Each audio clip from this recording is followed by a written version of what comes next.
A week of undercurrents in Salem. Salem does not erupt with fire this week. It burns low and slow, an emotional simmer just beneath the surface. Characters you thought were static begin to move.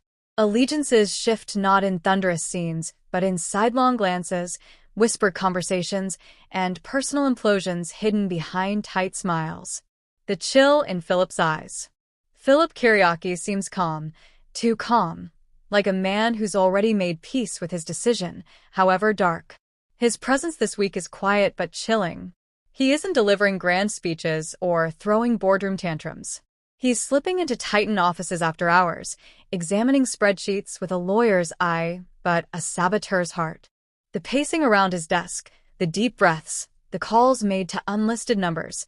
He's not trying to win a war. He's trying to take something back. There's a moment, a nearly silent, dialogue-free shot, where he watches Beau from afar, concealed. The look on his face is unreadable. Is it guilt? Is it rage? Is it disappointment that he still cares? It's left ambiguous, deliberately so. It's that ambiguity that makes Philip's scenes so compelling this week. Kevin appears once, hesitant. His hands shake. He's not built for this level of deceit, and Philip knows it. He uses a strange kind of charm, one that feels like a borrowed suit, fitting enough to pass, but clearly not tailored. The tension isn't loud, it's like a string pulled too tight, ready to snap. The fracture in Johnny's voice. In a quiet hallway, Johnny stands beside a doorway, looking at Chanel from a distance. She doesn't see him, she's laughing with someone else. It cuts deeper than any argument. When Paulina finds him, it's not an ambush, it's a reckoning. She doesn't shout. She doesn't even look angry. She looks tired. Tired of cleaning up emotional messes. Tired of watching her daughter lose pieces of herself in love stories that turn into tragedies. Johnny doesn't argue. He listens, really listens. And when he responds, there's no bravado. Just regret. He admits to fear, to selfishness, to the messiness of wanting something and not knowing how to ask for it. You can almost see the younger Johnny fade away during the scene, replaced by someone a little older, a little more aware of the weight of his choices. Later, he talks to a mirror. It's quiet. No dramatic self-loathing. Just a moment of searching for something he recognizes in his own eyes. The resolve in Sean's drive. There's a heartbeat to the scenes between Sean and Steve. A rhythm. The sound of a car engine, the ticking of a dashboard clock, the rustle of worn leather jackets. Their mission isn't just to recover a drug, it's to preserve something that's already slipping away. Each conversation circles back to Beau, but also to themselves, what they owe, who they've become, what lines they're willing to cross now that time feels like a villain in its own right. One sequence, barely scored with music, has them slipping into a facility. No action hero music, no grand infiltration. Just two men moving through shadows, their breaths catching at every unexpected sound. There's history here. You feel it in the way they move, cautious, professional, but tinged with desperation. Later, in a hotel room, Sean stares at his phone. He could call Belle. He could ask her advice. He doesn't. Instead, he deletes an unsent message and picks up a map instead. The choices made in silence are often the most damning. The murmurs of Marlena and Susan. Susan is seen clutching a psychic pendant. Marlena, in her calm, maternal way, brings tea, not because she believes in the trinket, but because she knows belief itself can be medicine. Their conversation is slow. Not sluggish, contemplative. They speak about loss and intuition, about things unsaid. It's not the content that matters, it's the care in the delivery. There's a sense that something larger looms in the background. Marlena knows it. Susan feels it. When EJ arrives, the emotional balance shifts. He's holding a piece of news. It's not said immediately. It lingers on his lips. Marlena sees it. Susan feels it. The entire room pauses, metaphorically, before anything is spoken. The threads tangle, but do not snap. Throughout the week, conversations that would once erupt into arguments now unfold with eerie calm.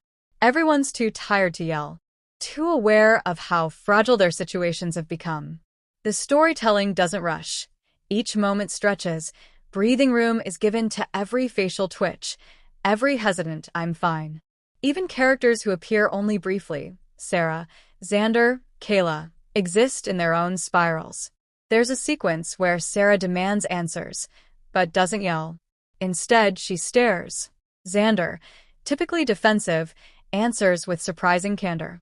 Honesty that sounds rehearsed. Not because it's false, but because he's had to tell it to himself first. Kayla, caught in the middle of professional ethics and family, chooses neither. She walks out of the room, back straight but fists clenched. Closing atmosphere. There are no final cliffhangers this week. No explosive declarations. The week closes on a single shot of a document left on a desk. The camera doesn't zoom in. It doesn't need to. We know whatever's written, there will change something. Maybe everything. The atmosphere of the scene. The moment begins in the living room of Marlena's home, where Marlena, as calm and composed as ever, welcomes Susan. The camera lingers on Susan's face, and for the first time, viewers see her vulnerability. She's not the cheerful, psychic wannabe. She's someone who's clearly been impacted deeply by what she has to say. There's a weight in her eyes, one that shows this news has already consumed her, and now she must pass the burden on to Marlena. As the two women sit, the conversation begins innocuously. They speak about mundane matters, almost as if to give Susan time to gather her thoughts. But the unease is palpable. It hangs in the air between them, and even Marlena senses that something is off. There's a marked hesitation in Susan's voice, a wavering quality that signals something terrible is coming. Marlena, ever the patient listener, does not push Susan, understanding that her friend is struggling. Yet, the moment Susan finally speaks, the calm facade that Marlena has cultivated throughout the years is shattered. The revelation. Susan's voice is low, almost a whisper, but the words she speaks are anything but quiet. She begins by explaining that she had a vision, a psychic premonition, something she couldn't ignore. As Susan delves into the details of her vision, it becomes clear that this isn't just a typical feeling she's had. The expression on her face is grave, and her hands shake slightly as she recounts the horrific images from her dream. Susan reveals that John Black is in danger. The news hits Marlena like a physical blow, and her face pales. The shock is evident. Susan doesn't mince words. She talks about a grave threat to John's life. The kind of danger that's not merely a bad turn of events but something catastrophic. A series of events that, in Susan's eyes, seem almost like a prophecy. Too specific to be ignored. It's not just an ordinary threat, but one so severe that it could change the course of Marlena's life forever. What makes this moment so impactful isn't just the news itself, but the way Susan delivers it. For someone who's often portrayed as a figure of lighthearted superstition, Susan's tone is devoid of humor or whimsy. She's serious, and that seriousness ripples through the room. Marlena, who has dealt with life-threatening situations countless times in her storied past, now faces one that is close to home, one that could take her beloved John away from her. Marlena's reaction. For Marlena, the world feels as if it's slipping out of her control. As a psychiatrist, she is trained to handle crises, to help others navigate the darkest of moments. But when it comes to her own, especially when it involves someone she loves so deeply, her stoic demeanor cracks. There's a noticeable moment where Marlena struggles to find the right words. The woman who's faced every dark chapter of her life with grace falters. The emotion is raw, unfiltered. Marlena asks Susan questions, trying to make sense of the vision, hoping that there's been some mistake, some misunderstanding. But Susan, with her far-reaching intuition, insists that the vision was too clear to ignore. As Susan talks about the vividness of the images she saw, flashes of John in peril, Marlena's mind races, and her heart begins to pound. There's no comfort to be found in Susan's words, just a chilling certainty that something terrible is coming for John. The emotional toll. Susan's news triggers a wave of emotions within Marlena. Her heart aches, not just for John, but for the sheer helplessness that comes with not knowing what to do with this information. Does she act on it? Does she confront John with it? The possibility that the man she loves could be in imminent danger weighs heavily on her shoulders. This revelation shakes Marlena to her core, not just because of the threat to John, but because of the emotional toll it takes on her. The idea that something as uncontrollable as fate could threaten her happiness with John leaves her reeling. It forces her to confront a future she never thought possible, the possibility of losing John.